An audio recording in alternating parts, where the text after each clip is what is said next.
Subject வந்து மன்னிப்பு கொடுக்கறதும் மன்னிப்பு பெறுறதும். நாளை எத்தனையோ என்னுடைய வயசுக்கு குறைஞ்சவங்கள்ட்ட எல்லாம் மன்னிப்பு கேட்டிருக்கிறேன். உலக பிரகாரமா மாம்சத்துல யோசிக்க போனா கேவலம். ஆனா கடவுளுக்குள்ளாக யோசிக்க போனா, இட்டடியில நான் போனேன், வத்தலையில் எங்களை வீட்டுக்கு போயிருக்கக்குள்ள எங்களோட தங்கச்சி, என்னுடைய 2வது தங்கச்சியுடைய கணவன் கண்ட கதையெல்லாம் பேசுனாரு. புதுசாக ரசிக்கப்பட்டிருக்காரு.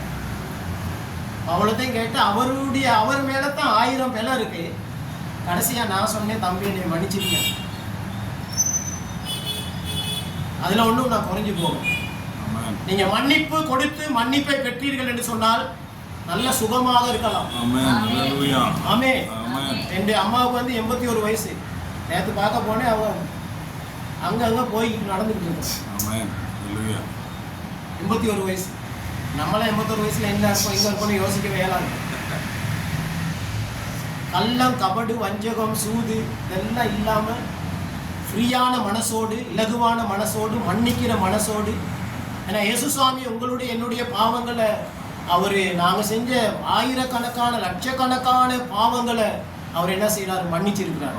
நம்ம தெரிஞ்சது நமக்கு கொஞ்சம் தான், சிந்திச்சது வந்து ஆயிரக்கணக்கான பாவங்கள் நம்ம வாழ்க்கையில் இருக்குது.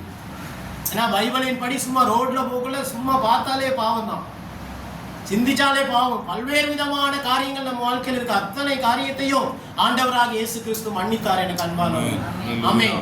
இன்றைக்கு நீங்கள் யோசித்து பாருங்க, யாரை நான் மன்னிக்கணும், யாரோட நான் ஒப்புரவாகணும், யாரோட நான் போயிட்டு சேஃபாகணும்.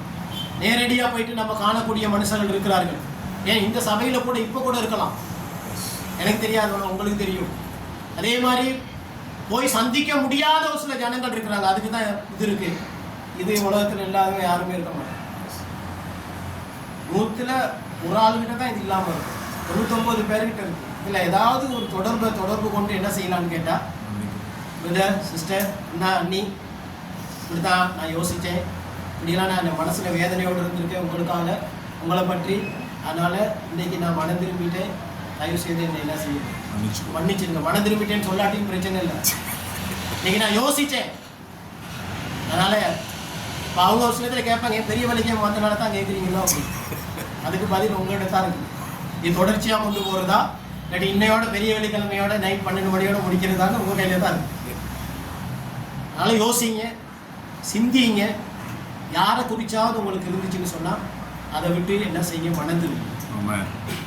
மத்தேயு 6ஆம் அதிகாரம் 14ஆம் 15ஆம் வசனத்தை நாங்கள் வாசிப்போம்.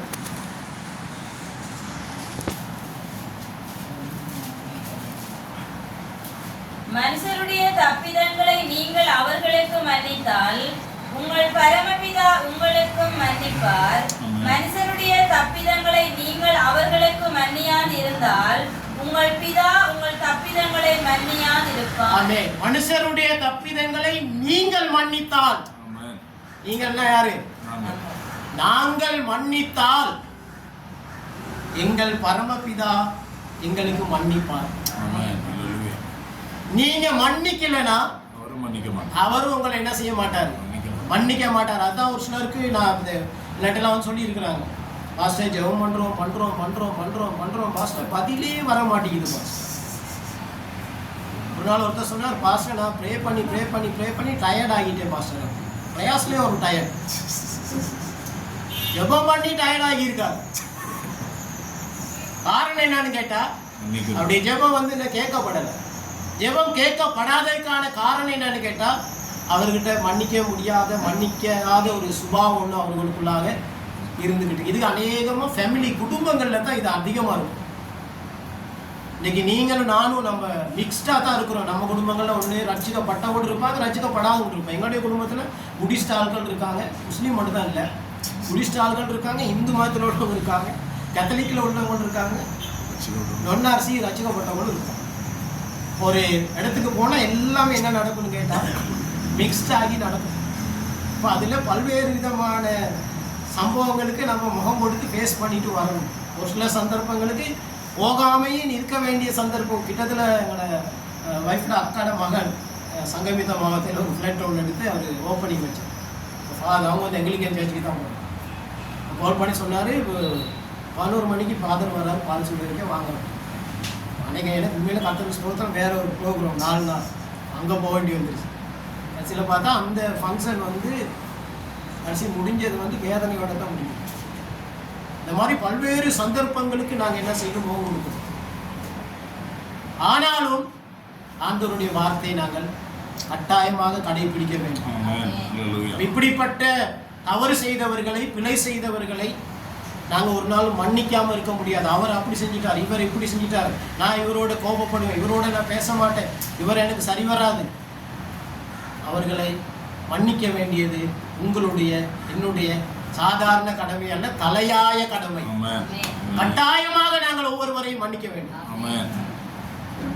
எப்படி மன்னிப்பீங்களா? பார்ப்போமா? யோசிப்போம். இல்லை, யோசிக்கவும் தேவையில்ல, பார்க்கவும் தேவையில்ல. கட்டாயமாக இன்றைக்கு இந்த வாசலை விட்டு நீங்கள் வெளியே போகல, ஒரு முடிவோடு தான் போகணும்.